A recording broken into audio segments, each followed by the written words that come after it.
Hey guys, thank you for watching Pre-Tiles. Today I am here to give you a list of connectors that you can use in your writing task too. ਜਿਸ ਤਰ੍ਹਾਂ ਕਿ ਹਰ ਕੋਈ student ਆਪਣਾ writing task 2 ਲਿਖਦਾ ਹੈ ਤੇ ਉਸ ਵਿੱਚ ਤੁਸੀਂ ਇੰਟਰੋਡਕਸ਼ਨ ਲਿਖਦੇ ਹੋ, ਬੋਡੀ ਪੈਰਾਗ੍ਰਾਫ 1 ਲਿਖਦੇ ਹੋ, ਬੋਡੀ ਪੈਰਾਗ੍ਰਾਫ 2 ਲਿਖਦੇ ਹੋ ਔਰ ਕਨਕਲੂਜਨ ਲਿਖਦੇ ਹੋ।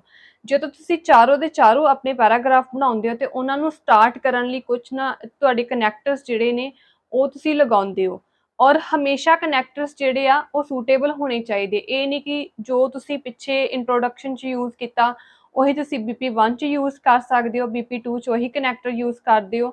ਇਸ ਤਰ੍ਹਾਂ ਨਹੀਂ ਹੁੰਦਾ। ਜਦੋਂ ਵੀ ਤੁਸੀਂ ਆਪਣਾ ਰਾਈਟਿੰਗ ਟਾਸਕ ਲਿਖਦੇ ਹੋ ਤੇ ਆਪਣੇ ਜਿਹੜੇ ਕਨੈਕਟਰਸ ਨੇ ਉਹ ਬਿਲਕੁਲ ਸੂਟੇਬਲ ਹੋਣਾ ਜ਼ਰੂਰੀ ਆ, ਜਿਸ ਕਰਕੇ ਤੁਸੀਂ ਆਪਣਾ ਰਾਈਟਿੰਗ ਟਾਸਕ ਜਿਹੜਾ ਹੋਰ ਵੀ ਇੰਪ੍ਰੈਸਿਵ ਬਣਾ ਸਕਦੇ ਹੋ। ਅੱਜ ਦੀ ਇਸ ਵੀਡੀਓ ਦੇ ਵਿੱਚ ਮੈਂ ਤੁਹਾਡੇ ਲਈ ਲਿਸਟ ਆਫ ਕਨੈਕਟਰਸ ਲੈ ਕੇ ਆਈ ਹਾਂ। ਸਾਰੇ ਦੇ ਸਾਰੇ ਕਨੈਕਟਰਸ ਜਿਹੜੇ ਨੇ ਉਹ ਤੁਹਾਡੇ ਲਈ ਬਹੁਤ ਜ਼ਿਆਦਾ ਸੂਟੇਬਲ ਹੋਣਗੇ। ਤੁਸੀਂ ਆਪਣੇ ਰਾਈਟਿੰਗ ਟਾਸਕ 2 ਦੇ ਵਿੱਚ ਇਹ ਕਨੈਕਟਰਸ ਯੂਜ਼ ਕਰਕੇ ਆਪਣੇ ਬੈਂਡ ਸਕੋਰ ਜਿਹੜੇ ਆ ਉਹ ਇਨਕਰੀਜ਼ ਕਰ ਸਕਦੇ ਹੋ। ਲਿਸਟ ਆਫ ਕਨੈਕਟਰਸ ਜਿਹੜੇ ਮੈਂ ਤੁਹਾਨੂੰ ਪ੍ਰੋਵਾਈਡ ਕਰੂੰਗੀ ਉਹ ਤੁਹਾਡੀ ਹੈਲਪ ਕਰਨਗੇ ਕਿ ਤੁਸੀਂ ਆਪਣਾ ਇੰਟਰੋਡਕਸ਼ਨ ਦੇ ਵਿੱਚ ਕਿਸ ਤਰ੍ਹਾਂ ਆਪਣਾ ਓਪੀਨੀਅਨ ਦੇ ਸਕਦੇ ਹੋ, ਬੋਡੀ ਪੈਰਾਗ੍ਰਾਫ 1 ਨੂੰ ਕਿਸ ਤਰ੍ਹਾਂ ਸਟਾਰਟ ਕਰ ਸਕਦੇ ਹੋ, ਬੋਡੀ ਪੈਰਾਗ੍ਰਾਫ 2 ਨੂੰ ਕਿਸ ਤਰ੍ਹਾਂ ਸਟਾਰਟ ਕਰੋਗੇ ਔਰ ਕਨਕਲੂਜਨ ਦੇ ਵਿੱਚ ਤੁਹਾਡੀ ਜਿਹੜੀ ਸਟਾਰਟਿੰਗ ਆ ਉਹ ਕਿਸ ਤਰ੍ਹਾਂ ਇੰਪ੍ਰੈਸਿਵ ਹੋ ਸਕਦੀ ਆ। ਅੱਜ ਦੀ ਇਹ ਵੀਡੀਓ ਤੁਹਾਡੇ ਲਈ ਬਹੁਤ ਯੂਜ਼ਫੁਲ ਰਹੇਗੀ। ਹੁਣ ਅਸੀਂ ਜ਼ਿਆਦਾ ਟਾਈਮ ਨਾ ਲੈਂਦੇ ਹੋਏ ਆਪਣਾ ਜਿਹੜਾ ਵੀਡੀਓ ਹੈ ਉਹਨਾਂ ਨੂੰ ਸਟਾਰਟ ਕਰਦੇ ਹਾਂ। First of all thesis statement. Thesis statement ਕੀ ਹੁੰਦੀ ਹੈ? ਜਦੋਂ ਵੀ ਤੁਸੀਂ ਇੰਟਰੋਡਕਸ਼ਨ ਲਿਖਦੇ ਹੋ ਫਸਟ ਆਫ ਆਲ ਤੁਸੀਂ ਰੀਫਰੇਜ਼ ਕਰਦੇ ਹੋ ਆਪਣੀ ਜਿਹੜਾ ਸਟੇਟਮੈਂਟ ਆ ਉਹਨੂੰ, ਦੈਨ ਤੁਸੀਂ ਆਪਣਾ ਓਪੀਨੀਅਨ ਦਿੰਦੇ ਹੋ ਕਿ ਤੁਹਾਡੀ ਇਸ ਐਸੇ ਦੇ ਉੱਤੇ ਤੁਹਾਡਾ ਕੀ ਸੋਚਣਾ ਹੈ। ਜਦੋਂ ਵੀ ਤੁਸੀਂ ਆਪਣਾ ਓਪੀਨੀਅਨ ਦਵੋਗੇ ਤੁਸੀਂ ਇਹ ਵਾਲੀ ਲਿਸਟ ਜਿਹੜੀ ਕਨੈਕਟਰ ਸੀ ਆ ਉਹਨਾਂ ਦੇ ਵਿੱਚੋਂ ਕੋਈ ਵੀ ਯੂਜ਼ ਕਰ ਸਕਦੇ ਹੋ। ਫਸਟ ਜਿਸ ਤਰ੍ਹਾਂ ਆ ਆਈ ਬਲੀਵ, ਕਿ ਮੈਂ ਕੀ ਬਲੀਵ ਕਰਦੀ ਹਾਂ, ਤੁਸੀਂ ਆਈ ਬਲੀਵ ਲਿਖ ਕੇ ਆਪਣਾ ਜੋ ਸਟੇਟਮੈਂਟ ਦੇ ਅੰਡਰ ਜੋ ਵੀ ਤੁਸੀਂ ਆਪਣਾ ਓਪੀਨੀਅਨ ਦੇਣਾ ਚਾਹੋ ਇਹਦੇ ਅੱਗੇ ਲਿਖ ਸਕਦੇ ਹੋ। ਨੈਕਸਟ ਆਈ ਬਲੀਵ ਦੀ ਜਗ੍ਹਾ ਤੇ ਅਗਰ ਤੁਸੀਂ ਆਈ ਬਲੀਵ ਦੀ ਰੈਪੀਟੀਸ਼ਨ ਕਰ ਰਹੇ ਹੋ ਤਾਂ ਤੁਸੀਂ ਉਹਦੀ ਜਗ੍ਹਾ ਤੇ ਆਈ ਥਿੰਕ ਵੀ ਲਿਖ ਸਕਦੇ ਹੋ। ਇਨ ਮਾਈ ਪੁਆਇੰਟ ਆਫ ਵਿਊ ਇਹ ਵੀ ਲਿਖ ਸਕਦੇ ਹੋ ਔਰ ਆਈ ਵਿਲ ਐਕਸਪਲੇਨ। ਇਹਨਾਂ ਚਾਰਾਂ ਵਿੱਚੋਂ ਕੋਈ ਵੀ ਇੱਕ ਕਨੈਕਟਰ ਤੁਸੀਂ ਆਪਣੇ ਓਪੀਨੀਅਨ ਨੂੰ ਲਿਖਣ ਲਈ ਯੂਜ਼ ਕਰ ਸਕਦੇ ਹੋ। ਅਸੀਂ ਗੱਲ ਕਰਾਂਗੇ ਉਹਨਾਂ ਕਨੈਕਟਰਸ ਦੀ ਜਿਹੜੇ ਕਿ ਤੁਸੀਂ ਜਨਰਲ ਸਟੇਟਮੈਂਟ ਲਿਖਣ ਲਈ ਯੂਜ਼ ਕਰਦੇ ਹੋ। ਜਨਰਲ ਸਟੇਟਮੈਂਟ ਵਿੱਚ ਜਿਸ ਤਰ੍ਹਾਂ ਕਿ ਤੁਹਾਨੂੰ ਸਟੇਟਮੈਂਟ ਵਿੱਚ ਲਿਖਿਆ ਹੁੰਦਾ ਹੈ ਕਿ ਕੁਝ ਲੋਕ ਇਸ ਤਰ੍ਹਾਂ ਸੋਚ ਰਹੇ ਨੇ ਔਰ ਅਦਰ ਪੀਪਲਸ ਓਪਾਈਨ ਦੈਟ, ਜਦੋਂ ਤੁਸੀਂ ਬਾਰ-ਬਾਰ ਸਟੇਟਮੈਂਟ ਦੇ ਵਿੱਚ ਲਿਖਿਆ ਹੀ ਆਪਣੇ ਸਟੇਟਮੈਂਟ ਇੰਟਰੋਡਕਸ਼ਨ ਦੇ ਵਿੱਚ ਰੀਫਰੇਜ਼ ਕਰਦੇ ਹੋ ਤਾਂ ਤੁਸੀਂ ਇਸ ਜਿਹੜੇ ਕਨੈਕਟਰਸ ਨੇ ਇਹਨਾਂ ਦੀ ਹੈਲਪ ਦੇ ਨਾਲ ਆਪਣਾ ਜਿਹੜਾ ਇੰਟਰੋਡਕਸ਼ਨ ਆ ਉਹਨੂੰ ਸਹੀ ਤਰੀਕੇ ਨਾਲ ਰੀਫਰੇਜ਼ ਕਰ ਸਕਦੇ ਹੋ ਔਰ ਆਪਣੀ ਜਨਰਲ ਸਟੇਟਮੈਂਟ ਸਹੀ ਤਰੀਕੇ ਨਾਲ ਲਿਖ ਸਕਦੇ ਹੋ। ਜਿਸ ਤਰ੍ਹਾਂ ਕਿ ਸਮ ਪੀਪਲ ਬਲੀਵ, ਅਗਰ ਤੁਸੀਂ ਬਲੀਵ ਲਿਖਣਾ ਹੈ, ਥਿੰਕ ਲਿਖਣਾ ਔਰ ਫੀਲ ਲਿਖਣਾ, ਇਹਨਾਂ ਤਿੰਨਾਂ ਵਿੱਚੋਂ ਕੋਈ ਵੀ ਲਿਖ ਕੇ ਤੁਸੀਂ ਆਪਣੀ ਸਟੇਟਮੈਂਟ ਇਹਦੇ ਅੱਗੇ ਕੀਆ ਸ਼ੁਰੂ ਕਰ ਸਕਦੇ ਹੋ। Next is according to some masses. Masses means people, whereas opponents feel that। opponents ਹੁੰਦੇ ਨੇ ਜਿਹੜੇ ਕਿ ਲੋਕ opposite side ਤੇ ਸੋਚਦੇ ਨੇ, ਉਹਨਾਂ ਨੂੰ opponents ਕਿਹਾ ਜਾਂਦਾ ਹੈ। according to some masses whereas opponents feel that, ਇਸ ਵਿੱਚ ਤੁਸੀਂ ਆਪਣਾ ਸਟੇਟਮੈਂਟ ਲਿਖੋਗੇ ਔਰ ਜੋ ਕਨੈਕਟਰ ਅੱਗੇ ਆ ਫਿਰ ਤੋਂ ਲਗਾ ਕੇ ਆਪਣੀ ਸਟੇਟਮੈਂਟ ਜਿਹੜੀ ਆ ਉਹਨੂੰ ਕੰਪਲੀਟ ਕਰੋਗੇ। Next is it is often said that। often the means ਹੁੰਦਾ ਹੈ ਅਕਸਰ। ਜਦੋਂ ਅਕਸਰ ਦੀ ਗੱਲ ਆਉਂਦੀ ਆ ਤੇ ਤੁਸੀਂ ਇਸ ਕਨੈਕਟਰ ਨੂੰ ਯੂਜ਼ ਕਰ ਸਕਦੇ ਹੋ ਆਪਣੇ ਜਿਹੜੇ ਇੰਟਰੋਡਕਸ਼ਨ ਆ ਉਹਨਾਂ ਨੂੰ ਲਿਖਣ ਲਈ। ਕੋਈ ਵੀ ਆਰਗਿਊ ਵਾਲਾ ਐਸੇ ਤੁਹਾਨੂੰ ਆਉਂਦਾ ਹੈ ਤੇ ਇਹ ਸੂਟੇਬਲ ਹੈ ਕਨੈਕਟਰ ਲਗਾਉਣ ਲਈ। however others opine that। however the means but use ਕਰਨ ਨਾਲ ਤੁਸੀਂ however ਲਗਾਓਗੇ ਤਾਂ ਜ਼ਿਆਦਾ ਇੰਪ੍ਰੈਸਿਵ ਰਹੇਗਾ। Next is it is generally believe that। many people claim that। ਇਹ ਦੋਨੋਂ ਅਲੱਗ ਨੇ, ਤੁਸੀਂ ਦੋਵਾਂ ਦੇ ਵਿੱਚੋਂ ਕੋਈ ਵੀ ਯੂਜ਼ ਕਰ ਸਕਦੇ ਹੋ। ਜਦੋਂ ਤੁਹਾਨੂੰ ਕੀ ਹੈ ਬਲੀਵ ਦੀ ਜਗ੍ਹਾ ਤੇ ਤੁਸੀਂ ਕਲੇਮ ਵੀ ਲਿਖ ਸਕਦੇ ਹੋ ਔਰ ਇਹ ਕਨੈਕਟਰਸ ਜਿਹੜੇ ਆ ਤੁਸੀਂ ਜਨਰਲ ਸਟੇਟਮੈਂਟ ਵਿੱਚ ਲਗਾ ਕੇ ਆਪਣਾ ਜਿਹੜਾ ਸਟੇਟਮੈਂਟ ਹੈ, ਆਪਣੀ ਜਿਹੜੀ ਸੈਂਟੈਂਸ ਹੈ ਉਹਨੂੰ ਕੀ ਕੰਪਲੀਟ ਕਰ ਸਕਦੇ ਹੋ। ਉਹਨਾਂ ਕਨੈਕਟਰਸ ਸੀ ਜਿਹੜੇ ਕਿ ਤੁਸੀਂ BP1 ਲਿਖਣ ਲਈ ਯੂਜ਼ ਕਰਦੇ ਹੋ। BP1 ਜਿਹੜਾ ਹੈ ਤੁਹਾਡਾ ਬੋਡੀ ਪੈਰਾਗ੍ਰਾਫ 1 ਹੈ ਔਰ ਜਦੋਂ ਵੀ ਤੁਸੀਂ ਆਪਣਾ ਬੋਡੀ ਪੈਰਾਗ੍ਰਾਫ 1 ਸਟਾਰਟ ਕਰੋਗੇ ਤੇ ਤੁਸੀਂ ਇਹਨਾਂ ਕਨੈਕਟਰਸ ਦੇ ਨਾਲ ਸਟਾਰਟ ਕਰ ਸਕਦੇ ਹੋ। First connector is there are various reason behind my point of view. ਜਦੋਂ ਵੀ ਮੈਕਸਿਮਮ ਤੁਸੀਂ ਆਪਣੇ ਰੀਜ਼ਨ ਵਾਲਾ ਐਸੇ ਲਿਖੋਗੇ, ਆਪਣੇ BP1 ਦੇ ਵਿੱਚ ਤੁਸੀਂ ਰੀਜ਼ਨਸ ਲਿਖਣਾ ਚਾਹੋਗੇ ਤਾਂ ਤੁਹਾਡੇ ਲਈ ਇਹ ਕਨੈਕਟਰ ਬਿਲਕੁਲ ਸੂਟੇਬਲ ਰਹੇਗਾ। ਤੁਸੀਂ ਆਪਣੇ ਪੁਆਇੰਟਸ ਜਿਹੜੇ ਆ ਇਸ ਤਰ੍ਹਾਂ ਲਿਖ ਕੇ ਆਪਣਾ ਕਨੈਕਟਰ ਅੱਗੇ ਸਟਾਰਟ ਕਰ ਸਕਦੇ ਹੋ। ਇੱਥੇ ਤੁਸੀਂ ਕਨੈਕਟਰ ਲਗਾ ਸਕਦੇ ਹੋ first and foremost reason. Second is there are many reasons which influence my point of view. ये दोनों कनैक्टर्स बिल्कुल सेम मीनिंग है। ਤੁਸੀਂ ਦੋਵਾਂ ਵਿੱਚੋਂ ਕੋਈ ਵੀ ਕਨੈਕਟਰ ਜਿਹੜਾ ਹੈ ਆਪਣੇ ਰੀਜ਼ਨਸ ਜਦੋਂ ਤੁਸੀਂ BP1 ਚ ਲਿਖੋਗੇ ਉਹਦੇ ਲਈ ਯੂਜ਼ ਕਰ ਸਕਦੇ ਹੋ। ਮੈਨੀ ਔਰ ਵੇਰੀਅਸ ਸੇਮ ਹੈ, ਤੁਸੀਂ ਇਹਨਾਂ ਦੋਵਾਂ ਨੂੰ ਚੇਂਜ ਕਰਕੇ ਵੀ ਆਪਣਾ ਜਿਹੜਾ ਕਨੈਕਟਰ ਹੈ ਇੱਕ ਬਣਾ ਸਕਦੇ ਹੋ। ਜਿਸ ਤਰ੍ਹਾਂ there are various reasons which influence my point of view. ਇਹ ਦੋਨੋਂ ਕੀ ਨੇ, ਸਿਨੋਨੀਮਸ ਨੇ, ਔਰ ਤੁਸੀਂ ਇਹਦੀ ਜਗ੍ਹਾ ਤੇ ਦੋਵਾਂ ਵਿੱਚੋਂ ਕੋਈ ਵੀ ਐਕਸਚੇਂਜ ਕਰਕੇ ਯੂਜ਼ ਕਰ ਸਕਦੇ ਹੋ। A number of factors can be attributed to this issue। Factors और रीजन सेम चीज़ ने। ਤੁਸੀਂ ਆਪਣਾ ਇਹ ਕਨੈਕਟਰਸ ਜਿਹੜਾ ਆ ਆਪਣੇ ਰੀਜ਼ਨ ਵਾਲੇ ਐਸੇ ਦੇ ਵਿੱਚ ਲਗਾ ਕੇ ਆਪਣਾ ਜਿਹੜਾ BP1 ਨੂੰ ਸਟਾਰਟ ਕਰ ਸਕਦੇ ਹੋ। Next is there are myriad reasons why I believe that। ਬਹੁਤ ਸਾਰੇ ਕਾਰਨ ਨੇ ਕਿ ਮੈਂ ਇਹ ਕਿਉਂ ਬਲੀਵ ਕਰਦੀ ਹਾਂ। myriad ਨੂੰ ਤੁਸੀਂ ਵੇਰੀਅਸ ਵੀ ਲਿਖ ਸਕਦੇ ਹੋ ਔਰ ਮੈਨੀ ਵੀ ਲਿਖ ਸਕਦੇ ਹੋ। BP1 ਤੁਹਾਡਾ ਬਹੁਤ ਹੀ ਸੂਟੇਬਲ ਹੋਣਾ ਚਾਹੀਦਾ ਜਦੋਂ ਤੁਸੀਂ ਆਪਣਾ ਸਟਾਰਟ ਕਰੋ। ਤੁਹਾਡੇ ਕਨੈਕਟਰਸ ਜਿਹੜੇ ਆ ਬਿਲਕੁਲ ਸੂਟੇਬਲ ਹੋਣੇ ਚਾਹੀਦੇ ਨੇ, ਕਿਉਂਕਿ ਜਦੋਂ ਵੀ ਤੁਸੀਂ ਆਪਣਾ BP1 ਸਟਾਰਟ ਕਰਦੇ ਹੋ ਤੁਸੀਂ ਕੀ ਲਿਖਣ ਜਾ ਰਹੇ ਹੋ ਉਹ ਇਹ ਰਿਫਲੈਕਟ ਕਰਦੇ ਨੇ ਕਨੈਕਟਰਸ। ਔਰ ਇਹ ਬਹੁਤ ਜ਼ਿਆਦਾ ਜ਼ਰੂਰੀ ਹੈ ਕਿ ਜਿਹੜੇ ਵੀ ਤੁਸੀਂ ਕਨੈਕਟਰ ਯੂਜ਼ ਕਰੋ ਸੂਟੇਬਲ ਹੋਣੇ ਚਾਹੀਦੇ ਨੇ। ਇਹ ਕੁਝ ਕਨੈਕਟਰਸ ਸੀ ਜਿਹੜੇ ਕਿ ਤੁਸੀਂ ਆਪਣੇ ਰੀਜ਼ਨ ਵਾਲੇ ਐਸੇ ਲਈ ਯੂਜ਼ ਕਰ ਸਕਦੇ ਹੋ, ਜਿਸ ਤਰ੍ਹਾਂ ਕਿ ਰੀਜ਼ਨ ਔਰ ਫੈਕਟਰ ਇਸ਼ੂ ਪ੍ਰੋਬਲਮ ਵਾਲਾ ਐਸੇ ਆਉਂਦਾ ਹੈ, ਉਸ ਲਈ ਯੂਜ਼ ਕਰ ਸਕਦੇ ਹੋ। ਨੈਕਸਟ ਜਿਹੜੇ ਮੈਂ ਸਟਾਰਟ ਕਰਨ ਲਈ ਪੈਰਾਗ੍ਰਾਫ ਤੁਹਾਨੂੰ ਕਨੈਕਟਰਸ ਦਵਾਂਗੀ ਉਹ ਤੁਸੀਂ ਯੂਜ਼ ਕਰ ਸਕਦੇ ਹੋ ਕਿਸੇ ਵੀ ਟਾਈਪ ਦੇ ਐਸੇ ਦੇ ਵਿੱਚ। ਉਹ ਤੁਹਾਡੇ ਲਈ ਬਹੁਤ ਯੂਜ਼ਫੁਲ ਨੇ, ਤੁਸੀਂ ਕਿਸੇ ਵੀ ਟਾਈਪ ਦੇ ਐਸੇ ਦੇ ਵਿੱਚ ਯੂਜ਼ ਕਰ ਸਕਦੇ। ਕਮੈਂਸ ਵਿਦ, ਕਮੈਂਸ ਦਾ ਮਤਲਬ ਹੁੰਦਾ ਹੈ ਸਟਾਰਟ ਕਰਨਾ। ਸਟਾਰਟ ਤੋਂ ਤੁਹਾਨੂੰ ਪਤਾ ਹੈ ਜਦੋਂ ਵੀ ਤੁਸੀਂ ਆਪਣਾ BP1 ਸਟਾਰਟ ਕਰੋਗੇ ਤਾਂ ਤੁਸੀਂ ਇਹ ਵਾਲਾ ਜਿਹੜਾ ਕਨੈਕਟਰ ਹੈ ਵੀ ਯੂਜ਼ ਕਰ ਸਕਦੇ ਹੋ। Next to begin with, begin ਦਾ ਮਤਲਬ ਵੀ ਹੁੰਦਾ ਹੈ ਸਟਾਰਟ ਕਰਨਾ, ਔਰ ਤੁਸੀਂ ਇਹ ਵੀ ਕਨੈਕਟਰ ਬਹੁਤ ਸੂਟੇਬਲ ਹੈ, ਇਹਨੂੰ ਵੀ ਯੂਜ਼ ਕਰ ਸਕਦੇ ਹੋ। Next is to start with first and foremost reason. ਅਸੀਂ ਸਟਾਰਟ ਕਰਾਂਗੇ ਆਪਣੇ ਪਹਿਲੇ ਰੀਜ਼ਨ ਤੋਂ, ਇਹ ਵੀ ਯੂਜ਼ ਕਰ ਸਕਦੇ ਹੋ ਤੁਸੀਂ। ਔਰ there are innumerable bad effects of. ਜਦੋਂ ਵੀ ਤੁਸੀਂ ਕੋਈ ਡਰਾਬੈਕਸ ਵਾਲਾ ਐਸੇ ਲਿਖਣਾ ਹੋਏਗਾ ਤਾਂ ਤੁਸੀਂ ਇਹ ਵਾਲੇ ਕਨੈਕਟਰ ਨੂੰ ਯੂਜ਼ ਕਰ ਸਕਦੇ ਹੋ। ਇਨਨੰਬਰੇਬਲ ਦਾ ਮਤਲਬ ਹੁੰਦਾ ਹੈ ਜਦੋਂ ਤੁਸੀਂ ਲਿਖ ਰਹੇ ਹੋ ਨੰਬਰ ਆਫ, ਮੈਨੀ, ਵੇਰੀਅਸ, ਤੁਸੀਂ ਇਸ ਨੂੰ ਇਸ ਦੀ ਜਗ੍ਹਾ ਤੇ ਮੈਨੀ, ਵੇਰੀਅਸ ਔਰ ਨੰਬਰ ਆਫ ਵੀ ਲਿਖ ਸਕਦੇ ਹੋ। ਨੈਕਸਟ ਨੇ ਕਨੈਕਟਰਸ ਜਿਹੜੇ ਤੁਸੀਂ ਯੂਜ਼ ਕਰੋਗੇ ਫॉर ਇੰਟਰੋਡਿਊਸਿੰਗ ਪੁਆਇੰਟ। ਕੋਈ ਵੀ ਤੁਹਾਡਾ ਆਈਡੀਆ, ਕੋਈ ਵੀ ਤੁਹਾਡਾ ਪੁਆਇੰਟ ਹੈ ਉਹਨੂੰ ਇੰਟਰੋਡਿਊਸ ਕਰਨ ਲਈ ਤੁਸੀਂ ਕੁਝ ਕਨੈਕਟਰਸ ਦਾ ਯੂਜ਼ ਕਰਦੇ ਹੋ। ਉਹ ਹੈ ਤੁਹਾਡਾ ਫਰਸਟਲੀ, ਸੈਕੰਡਲੀ ਔਰ ਥਰਡਲੀ। ਇਹ ਤੁਹਾਡੇ ਕੁਝ ਕਨੈਕਟਰਸ ਆ ਜਿਹੜੇ ਤੁਸੀਂ ਇੰਟਰੋਡਿਊਸ ਕਰਨ ਲਈ ਆਪਣੇ ਆਈਡੀਆਜ਼ ਨੂੰ ਤੁਸੀਂ ਲਿਖ ਸਕਦੇ ਹੋ। Next is another point worth mentioning, ਇਹ ਵੀ ਇੱਕ ਕਨੈਕਟਰ ਹੈ। ਔਰ next is another factor to consider, one of main advantages. ਤੁਸੀਂ ਇਹਨਾਂ ਵਿੱਚੋਂ ਕੋਈ ਵੀ ਕਨੈਕਟਰ ਜਿਹੜਾ ਵਾ ਆਪਣੇ ਪੁਆਇੰਟ ਔਰ ਆਪਣੇ ਆਈਡੀਆ ਨੂੰ ਕੰਸੀਡਰ ਕਰਨ ਲਈ ਜਾਂ ਲਿਖਣ ਲਈ ਯੂਜ਼ ਕਰ ਸਕਦੇ ਹੋ। ਇਹ ਬਹੁਤ ਹੀ ਬੈਨੀਫੀਸ਼ੀਅਲ ਹੁੰਦੇ ਨੇ ਤੁਹਾਡੇ ਰਾਈਟਿੰਗ ਟਾਸਕ ਨੂੰ ਬਹੁਤ ਜ਼ਿਆਦਾ ਵਧੀਆ ਤਰੀਕੇ ਨਾਲ ਡਿਫਾਈਨ ਕਰਨ ਲਈ ਔਰ ਇਲੈਬੋਰੇਟ ਕਰਨ ਲਈ। ਹੁਣ ਅਸੀਂ ਗੱਲ ਕਰਾਂਗੇ ਉਹਨਾਂ ਕਨੈਕਟਰਸ ਦੀ ਜਿਹੜੇ ਕਿ ਤੁਸੀਂ ਯੂਜ਼ ਕਰਦੇ ਹੋ ਆਪਣੇ BP2 ਨੂੰ ਲਿਖਣ ਲਈ। ਬਟ ਜੇ ਅਸੀਂ ਗੱਲ ਕਰੀਏ BP2 ਨੂੰ ਅਸੀਂ ਕਿਸ ਤਰ੍ਹਾਂ ਸਟਾਰਟ ਕਰਨਾ ਆ, ਤੇ ਉਹ ਹਰ ਇੱਕ ਐਸੇ ਲਈ ਜਿਹੜੀ ਉਹਦੀ ਡਿਮਾਂਡ ਹੁੰਦੀ ਆ ਉਹ ਬਿਲਕੁਲ ਅਲੱਗ ਹੁੰਦੀ ਆ।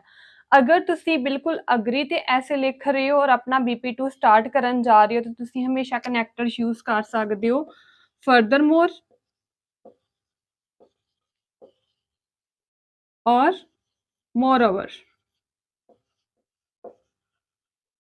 ਬਟ ਅਗਰ ਤੁਸੀਂ ਆਪਣਾ BP2 ਬਿਲਕੁਲ ਕੰਟਰਾਸਟ ਲਿਖਣ ਜਾ ਰਹੇ ਹੋ, ਜਿਸ ਤਰ੍ਹਾਂ ਕਿ ਤੁਸੀਂ ਫਸਟ ਵਿੱਚ ਐਡਵਾਂਟੇजेस ਲਿਖੇ ਹੋਣਗੇ ਔਰ ਸੈਕਿੰਡ ਦੇ ਵਿੱਚ BP2 ਵਿੱਚ ਤੁਸੀਂ ਡਿਸਐਡਵਾਂਟੇਜ ਲਿਖਣ ਜਾ ਰਹੇ ਹੋ, ਤਾਂ ਤੁਸੀਂ ਹਮੇਸ਼ਾ ਆਪਣਾ ਜਿਹੜਾ ਬਿਲਕੁਲ ਕਨਵਰਸ ਵਾਲਾ ਜਿਹੜਾ ਕਨੈਕਟਰ ਆ ਉਹਨੂੰ ਯੂਜ਼ ਕਰਦੇ ਹੋ। ਜਿਸ ਤਰ੍ਹਾਂ ਕਿ ਅਸੀਂ ਲਿਖ ਸਕਦੇ ਹਾਂ ਔਨ ਦਾ ਅਦਰ ਹੈਂਡ,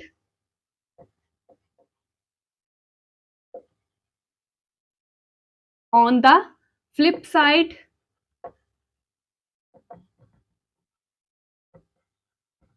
ਇਹ ਦੋ ਕਨੈਕਟਰਸ ਨੇ ਜਿਹੜੇ ਕਿ ਤੁਸੀਂ ਆਪਣਾ ਜਦੋਂ ਕੰਟਰਾਸਟ ਕਰਕੇ ਆਪਣਾ BP2 ਸਟਾਰਟ ਕਰੋਗੇ ਉਦੋਂ ਲਿਖ ਸਕਦੇ ਹੋ।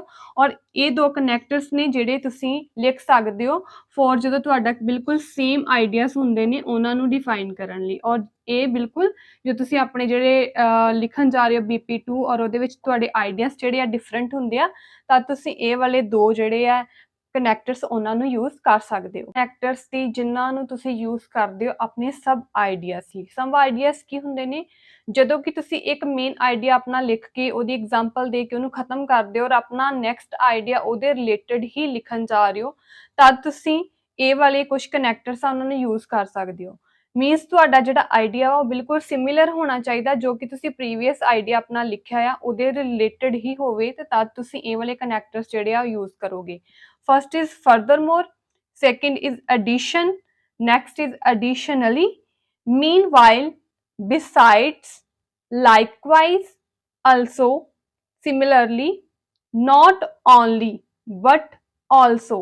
ਇਹ ਵੀ ਇੱਕ ਕਨੈਕਟਰ ਆ ਜਿਹੜਾ ਕਿ ਤੁਸੀਂ ਸੇਮ ਆਈਡੀਆ ਲਈ ਯੂਜ਼ ਕਰ ਸਕਦੇ ਹੋ। ਔਰ ਇੱਕ ਜਿਹੜਾ ਆ ਉਹ ਹੈ ਫਰਦਰਮੋਰ, ਔਰ ਮੋਰਓਵਰ ਜਿਹੜਾ ਤੁਸੀਂ ਜ਼ਿਆਦਾ ਜਿਹੜਾ ਯੂਜ਼ ਕਰ ਸਕਦੇ ਹੋ ਆਪਣੇ ਸਿਮਿਲਰ ਆਈਡੀਆਸ ਨੂੰ ਜਿਹੜਾ ਆ ਲਿਖਣ ਲਈ। ਕਨੈਕਟਰਸ ਜਿਹੜੇ ਕਿ ਤੁਸੀਂ ਕੰਪੈਰੀਜ਼ਨ ਲਈ ਯੂਜ਼ ਕਰਦੇ ਹੋ। ਮੀਨਸ ਜਦੋਂ ਅਸੀਂ ਆਪਣੇ ਆਈਡੀਆਸ ਲਿਖ ਰਹੇ ਹੁੰਦੇ ਆ, ਕਿਤੇ ਨਾ ਕਿਤੇ ਅਸੀਂ ਆਪਣੀ ਅਲੱਗ ਦੂਸਰੀ ਸਾਈਡ ਵੀ ਲਿਖਦੇ ਹਾਂ। ਜਦੋਂ ਕਿ ਕਈ ਸਟੂਡੈਂਟ ਕੀ ਕਰਦੇ ਆ, ਆਪਣੀ ਫਲਿਪ ਸਾਈਡ ਨੂੰ ਨਹੀਂ ਦੇਖਦੇ ਕਿ ਪਹਿਲਾਂ ਅਸੀਂ ਕੋਈ ਅਗਰੀ ਤੇ ਪੈਰਾਗ੍ਰਾਫ ਜਾਂ ਆਈਡੀਆ ਲਿਖ ਕੇ ਆਏ ਆ, ਔਰ ਜਦੋਂ ਅਸੀਂ ਫਲਿਪ ਸਾਈਡ ਤੇ ਜਾਵਾਂਗੇ ਉਹ ਫਰਦਰ ਮੋਰ ਔਰ ਮੋਰ ਓਵਰ ਵਰਗੇ ਜਿਹੜੇ ਕਨੈਕਟਰਸ ਆ ਉਹਨਾਂ ਨੂੰ ਯੂਜ਼ ਕਰ ਲੈਂਦੇ ਆ। ਬਟ ਉਹ ਕਨੈਕਟਰ ਸੂਟੇਬਲ ਨਹੀਂ ਹੁੰਦੇ ਜਦੋਂ ਵੀ ਤੁਸੀਂ ਬਿਲਕੁਲ ਫਲਿਪ ਸਾਈਡ ਤੇ ਗੱਲ ਕਰਨੀ ਹੋਵੇ। ਮੀਨਸ ਜਿਸ ਤਰ੍ਹਾਂ ਤੁਸੀਂ ਫਸਟ BP1 ਚ ਡਰਾਬੈਕਸ ਦੱਸੇ ਨੇ ਔਰ ਨੈਕਸਟ ਵਿੱਚ ਤੁਸੀਂ ਉਹਦੇ ਐਡਵਾਂਟੇਜਸ ਦੱਸਣ ਜਾ ਰਹੇ ਹੋ ਜਾਂ ਫਿਰ ਉਹਦੇ ਬੈਨੀਫਿਟਸ ਦੱਸਣ ਜਾ ਰਹੇ ਹੋ, ਤਾਂ ਤੁਸੀਂ ਇਹ ਜਿਹੜੇ ਕਨੈਕਟਰਸ ਨੇ ਉਹਨਾਂ ਨੂੰ ਯੂਜ਼ ਕਰਦੇ ਹੋ। First is however, second is consequently, third is in contrast to, next is in spite of, next despite, whereas, although, nevertheless or regardless। ਇਹ ਕਨੈਕਟਰਸ ਨੇ ਜਿਹੜੇ ਕਿ ਤੁਸੀਂ ਹਮੇਸ਼ਾ ਕੰਪੈਰੀਜ਼ਨ ਲਈ ਯੂਜ਼ ਕਰ ਸਕਦੇ ਹੋ। ਜਦੋਂ ਵੀ ਤੁਸੀਂ ਕੋਈ ਕੰਪੇਅਰ ਕਰਕੇ ਆਪਣੇ ਆਈਡੀਆਸ ਉਹਨਾਂ ਨੂੰ ਦੇ ਰਹੇ ਹੋ, ਤਾਂ ਤੁਸੀਂ ਇਹ ਵਾਲੇ ਕਨੈਕਟਰਸ ਜਿਹੜੇ ਆ ਯੂਜ਼ ਕਰੋ। ਦੋਸਤ you can use to focus on a particular subject. ਕਿਸੇ ਵੀ ਪਰਟੀਕੂਲਰ ਸਬਜੈਕਟ ਨੂੰ ਅਗਰ ਤੁਸੀਂ ਫੋਕਸ ਤੇ ਲਿਆਉਣਾ ਹੋਏ ਤਾਂ ਤੁਸੀਂ ਇਹ ਵਾਲੇ ਕੁਝ ਕਨੈਕਟਰਸ ਨੇ ਜਿਹੜੇ ਤੁਸੀਂ ਯੂਜ਼ ਕਰ ਸਕਦੇ ਹੋ। First is particularly, second specifically, third in particular, fourth indeed, next in fact, ਔਰ ਲਾਸਟ ਵਨ ਇਜ਼ ਇੰਪੋਰਟੈਂਟਲੀ। ਇਹ ਸਬਜੈਕਟ ਜਿਹੜੇ ਨੇ, ਇਹ ਕਨੈਕਟਰਸ ਜਿਹੜੇ ਨੇ ਤੁਸੀਂ ਯੂਜ਼ ਕਰ ਸਕਦੇ ਹੋ ਕਿਸੇ ਵੀ ਸਬਜੈਕਟ ਨੂੰ ਜਿਹੜਾ ਆ ਉਹਨੂੰ ਫੋਕਸ ਤੇ ਲਿਆਉਣ ਲਈ। ਇਹ ਸੂਟੇਬਲ ਕਨੈਕਟਰ ਨੇ। ਕਦੇ ਵੀ ਆਪਣੇ ਇਨਫੋਰਮਲ ਜਿਹੜੇ ਕਨੈਕਟਰਸ ਨਾ ਯੂਜ਼ ਕਰੋ, ਤਾਂ ਕਿ ਤੁਹਾਡੇ ਕਨੈਕਟਰਸ ਆ ਜਿਹੜਾ ਬੈਂਡ ਸਕੋਰ ਆ ਉਹਦੇ ਵਿੱਚ ਕੋਈ ਵੀ ਡਿਕਰੀਜ਼ ਨਾ ਆਏ ਤੇ ਤੁਸੀਂ ਆਪਣੇ ਬੈਂਡ ਸਕੋਰ ਜਿਹੜੇ ਆ ਵਧੀਆ ਹਾਸਿਲ ਕਰ ਸਕੋ। ਇੰਪੋਰਟੈਂਟ ਕਨੈਕਟਰਸ ਜਿਹੜੇ ਤੁਸੀਂ ਕਿਸੇ ਰੀਜ਼ਨ ਨੂੰ ਸਟੇਟ ਕਰਨ ਲਈ ਯੂਜ਼ ਕਰਦੇ ਹੋ। ਮੈਕਸਿਮਮ ਸਟੂਡੈਂਟ, ਜਦੋਂ ਮੈਂ ਵੀ ਰਾਈਟਿੰਗ ਟਾਸਕ ਸਟੂਡੈਂਟ ਦੇ ਚੈੱਕ ਕਰਦੀ ਹਾਂ, ਤੇ ਸਟੂਡੈਂਟ ਨੇ ਅਗਰ ਇੱਕ ਜਗ੍ਹਾ ਤੇ ਡਿਊ ਟੂ ਲਿਖਿਆ ਹੁੰਦਾ ਤੇ ਉਹਨੇ ਆਪਣੇ ਸਾਰੇ ਜਿਹੜੀ ਰਾਈਟਿੰਗ ਟਾਸਕ ਆ ਉਹਦੇ ਵਿੱਚ ਸੇਮ ਹੀ ਆਪਣੇ ਰੀਜ਼ਨ ਨੂੰ ਡਿਫਾਈਨ ਕਰਨ ਲਈ ਇਹੀ ਵਰਡ ਜਿਹੜਾ ਇਹੀ ਕਨੈਕਟਰ ਹਰ ਜਗ੍ਹਾ ਤੇ ਯੂਜ਼ ਕਰਦੇ ਆ। ਬਟ ਇਹ ਰੈਪੀਟੇਸ਼ਨ ਮੰਨੀ ਜਾਂਦੀ ਆ। ਆਈ ਹੋਪ ਕਿ ਅਗਰ ਤੁਸੀਂ ਇਹਨਾਂ ਨੂੰ ਕਨੈਕਟਰਸ ਨੂੰ ਦੇਖੋਗੇ ਤੇ ਤੁਹਾਡੇ ਲਈ ਬਹੁਤ ਹੈਲਪਫੁਲ ਰਹੇਗਾ ਕਿ ਤੁਸੀਂ ਆਪਣੇ ਜਿਹੜੇ ਰੀਜ਼ਨ ਆ ਉਹਨਾਂ ਨੂੰ ਬਾਰ-ਬਾਰ ਜਦੋਂ ਤੁਸੀਂ ਲਿਖ ਰਹੇ ਹੋ, ਡਿਫਾਈਨ ਕਰ ਰਹੇ ਹੋ, ਤੁਸੀਂ ਇਹਨਾਂ ਕਨੈਕਟਰਸ ਨੂੰ ਯੂਜ਼ ਕਰ ਸਕਦੇ ਹੋ in place of due to. ਔਰ ਤੁਸੀਂ ਜਦੋਂ ਵੀ ਆਪਣੇ ਰੀਜ਼ਨ ਦੋਗੇ, ਉਹਨੂੰ ਸਟੇਟ ਕਰੋਗੇ, ਤੇ ਕਨੈਕਟਰਸ ਜਿਹੜੇ ਆ ਤੁਸੀਂ ਯੂਜ਼ ਕਰਕੇ ਆਪਣੇ ਰਾਈਟਿੰਗ ਟਾਸਕ ਨੂੰ ਇੰਪ੍ਰੈਸਿਵ ਬਣਾ ਸਕਦੇ ਹੋ। ਫਸਟ ਇਜ਼ ਡਿਊ ਟੂ, ਉਹਦੀ ਜਗ੍ਹਾ ਤੇ ਤੁਸੀਂ ਯੂਜ਼ ਕਰ ਸਕਦੇ ਹੋ because of, since, as, for this reason, in view of, for the sake of, on account of, attributed to. ਇਹ ਜਿਹੜੇ ਕੁਝ ਕਨੈਕਟਰਸ ਨੇ ਬੜੇ ਯੂਜ਼ਫੁਲ ਨੇ ਤੁਸੀਂ ਜਦੋਂ ਆਪਣੇ ਰੀਜ਼ਨ ਨੂੰ ਜਿਹੜਾ ਆ ਉਹਨੂੰ ਸਟੇਟ ਕਰਦੇ। ਨੈਕਸਟ ਜਿਹੜੇ ਆ ਕਨੈਕਟਰਸ ਉਹ ਨੇ ਫॉर ਐਗਜ਼ਾਮਪਲਸ। ਐਗਜ਼ਾਮਪਲਸ ਜਿਹੜੀਆਂ ਰਾਈਟਿੰਗ ਟਾਸਕ ਕਰਨ ਲਈ ਬਹੁਤ ਹੀ ਜ਼ਿਆਦਾ ਜ਼ਰੂਰੀ ਹੁੰਦੀਆਂ ਨੇ।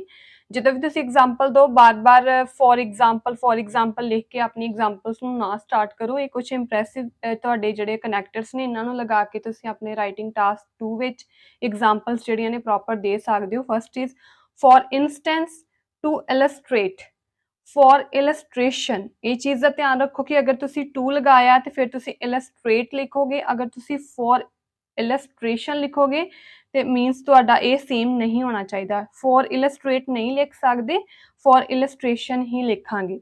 To cite an example, to exemplify, according to experts, research has found that. ਇਹ ਕੁਝ ਕਨੈਕਟਰਸ ਨੇ ਜਿਹੜੇ ਕਿ ਤੁਸੀਂ ਯੂਜ਼ ਕਰ ਸਕਦੇ ਹੋ ਆਪਣੇ ਕਨੈਕਟਰਸ ਔਰ ਆਪਣੀ ਐਗਜ਼ਾਮਪਲਸ ਜਿਹੜੀਆਂ ਨੇ ਉਹਨਾਂ ਨੂੰ ਸੂਟੇਬਲ ਬਣਾਉਣ ਲਈ। To define an end, means ਜਦੋਂ ਵੀ ਤੁਸੀਂ ਆਪਣੇ BP1 ਜਾਂ BP2 ਨੂੰ ਕਲੋਜ਼ ਕਰਨ ਜਾਂਦੇ ਹੋ, ਵੈਸੇ ਤਾਂ ਤੁਹਾਨੂੰ ਹਮੇਸ਼ਾ ਹੀ ਆਪਣੇ BP1 ਨੂੰ ਸਟਾਰਟਿੰਗ ਵੀ ਦੇਣੀ ਚਾਹੀਦੀ ਹੈ ਤੇ ਉਹਨੂੰ ਕਲੋਜ਼ਿੰਗ ਵੀ ਦੇਣੀ ਚਾਹੀਦੀ ਹੈ। ਕਿਉਂ ਦੇਣੀ ਚਾਹੀਦੀ ਹੈ? ਕਿਉਂਕਿ ਇਹ ਇੱਕ ਸੂਟੇਬਲ ਤਰੀਕਾ ਹੈ BP1 ਔਰ BP2 ਨੂੰ ਲਿਖਣ ਦਾ। ਕੁਝ ਸਟੂਡੈਂਟ ਕੀ ਕਰਦੇ ਨੇ, ਉਹਦੇ ਐਡਵਾਂਟੇजेस ਲਿਖੇ ਨੇ ਔਰ ਆਪਣੇ BP1 ਨੂੰ ਕਲੋਜ਼ ਨਹੀਂ ਕਰਦੇ, ਜੋ ਵੀ ਉਹਨਾਂ ਦਾ ਆਈਡੀਆ ਹੁੰਦਾ ਆ ਉਹ ਲਿਖ ਕੇ ਆਪਣੇ ਜਿਹੜੇ BP1 ਨੂੰ ਉਹਨੂੰ ਕਲੋਜ਼ ਕਰਨ ਤੋਂ ਬਿਨਾਂ ਹੀ ਲਿਖ ਦਿੰਦੇ ਨੇ, ਬਟ ਉਹ ਸੂਟੇਬਲ ਤਰੀਕਾ ਨਹੀਂ ਆ। ਹਮੇਸ਼ਾ ਤੇ ਹਮੇਸ਼ਾ ਆਪਣੇ ਜਿਹੜੇ BP1 ਔਰ BP2 ਹੈ ਉਹਨੂੰ ਅੱਛੇ ਤਰੀਕੇ ਨਾਲ ਕਲੋਜ਼ ਕਰੋ with the help of these connectors as a result. Consequently, hence, thus, this has led to, and therefore, these are the connectors that you can use to define an end. Last is the conclusion. ਕਿਸੇ ਵੀ writing task ਨੂੰ ਤੁਸੀਂ ending ਦਿੰਦੇ ਹੋ ਔਰ ਜਦੋਂ ਵੀ ਤੁਸੀਂ conclusion start ਕਰਦੇ ਹੋ ਤੇ ਹਮੇਸ਼ਾ ਤੁਸੀਂ ਆਪਣੇ ਕਨੈਕਟਰਸ ਜਿਹੜੇ ਆ ਸੂਟੇਬਲ ਯੂਜ਼ ਕਰੋ ਕਿ ਤੁਹਾਡਾ ਕਨਕਲੂਜਨ ਜਿਹੜਾ ਉਹ ਥੋੜਾ ਇੰਪ੍ਰੈਸਿਵ ਲੱਗੇ ਔਰ ਉਹਦੇ ਵਿੱਚ ਅੱਛੇ ਤਰੀਕੇ ਨਾਲ ਤੁਸੀਂ ਕੋਈ ਕੰਪਲੈਕਸ ਸੈਂਟੈਂਸ ਬਣਾ ਕੇ ਪਾਓ ਕਿ ਜਿਹੜਾ ਤੁਹਾਡਾ ਜਿਹੜਾ ਕਨਕਲੂਜਨ ਆ ਐਟਲੀਸਟ ਜਿਹੜਾ ਵਾ ਉਹ ਫੋਕਸ ਤੇ ਰਹੇ, ਕਿਉਂਕਿ ਉਹ ਛੋਟਾ ਹੁੰਦਾ ਆ ਔਰ ਹਮੇਸ਼ਾ ਤੁਸੀਂ ਉਹਨੂੰ ਇੰਪ੍ਰੈਸਿਵ ਲਿਖ ਸਕਦੇ ਹੋ। ਤੁਹਾਡੇ ਕੋਲ ਬਹੁਤ ਸਾਰੇ ਵਰਡਸ ਹੁੰਦੇ ਆ ਕਿਉਂਕਿ ਉਹਨਾਂ ਨੂੰ ਤੁਸੀਂ ਪੂਰੇ ਦੇ ਪੂਰੇ ਜਿਹੜਾ ਤੁਹਾਡਾ ਟਾਸਕ ਤੁਸੀਂ ਲਿਖਿਆ ਆ ਉਹਨੂੰ ਤੁਸੀਂ ਰੈਪ ਕਰਕੇ ਲਿਖਣਾ ਹੁੰਦਾ ਹੈ ਔਰ ਉਹ ਹਮੇਸ਼ਾ ਤੁਹਾਡਾ ਇੰਪ੍ਰੈਸਿਵ ਹੋਣਾ ਚਾਹੀਦਾ ਹੈ। ਔਰ ਕੁਝ ਵਰਡਸ ਨੇ, ਕੁਝ ਕਨੈਕਟਰਸ ਨੇ ਜਿਹੜੇ ਕਿ ਤੁਸੀਂ ਯੂਜ਼ ਕਰ ਸਕਦੇ ਹੋ ਆਪਣੇ ਕਨਕਲੂਜਨ ਨੂੰ ਸਟਾਰਟ ਕਰਨ ਲਈ। First is to conclude. In conclusion ਇਸ ਚੀਜ਼ ਨੂੰ ਫਿਰ ਤੋਂ ਧਿਆਨ ਰੱਖਿਆ ਜਾਏ ਕਿ ਜਦੋਂ ਤੁਸੀਂ ਟੂ ਲਿਖਿਆ ਹੈ ਤੁਸੀਂ ਕਨਕਲੂਡ ਲਿਖੋਗੇ, ਟੂ ਵਿੱਚ ਟੂ ਕਨਕਲੂਜਨ ਨਹੀਂ ਲਿਖ ਸਕਦੇ, ਇਨ ਕਨਕਲੂਜਨ ਲਿਖਾਂਗੇ। Next, to sum up in the whole, to summarize and to wrap up, to recapitulate it. These are the connectors that you can use in conclusion. Conclusion ਜਿਹੜਾ ਆ ਤੁਹਾਡੇ effective ਹੋਣਾ ਚਾਹੀਦਾ ਔਰ ਇੰਪ੍ਰੈਸਿਵ ਹੋਣਾ ਚਾਹੀਦਾ ਹੈ। ਅੱਜ ਦੀ ਵੀਡੀਓ ਦੇ ਵਿੱਚ ਮੈਂ ਤੁਹਾਨੂੰ ਕਨੈਕਟਰਸ ਦੱਸੇ ਨੇ ਜਿਹੜੇ ਕਿ ਤੁਸੀਂ ਰਾਈਟਿੰਗ ਟਾਸਕ 2 ਲਈ ਯੂਜ਼ ਕਰ ਸਕਦੇ ਹੋ। ਹੋਪਫੁਲੀ ਨੈਕਸਟ ਵੀਡੀਓ ਮੈਂ ਲੈ ਕੇ ਆਵਾਂਗੀ ਫॉर ਰਾਈਟਿੰਗ ਟਾਸਕ 1, ਜਿਹਦੇ ਵਿੱਚ ਮੈਂ ਤੁਹਾਨੂੰ ਦੱਸਾਂਗੀ ਕਿ ਰਾਈਟਿੰਗ ਟਾਸਕ 1 ਵਿੱਚ ਤੁਸੀਂ ਕਿਸ ਤਰ੍ਹਾਂ ਦੇ ਕਨੈਕਟਰਸ ਯੂਜ਼ ਕਰ ਸਕਦੇ ਹੋ ਆਪਣੇ ਜਿਹੜੇ ਰਾਈਟਿੰਗ ਟਾਸਕ 1 ਨੂੰ ਲਿਖਣ ਲਈ। Thank you.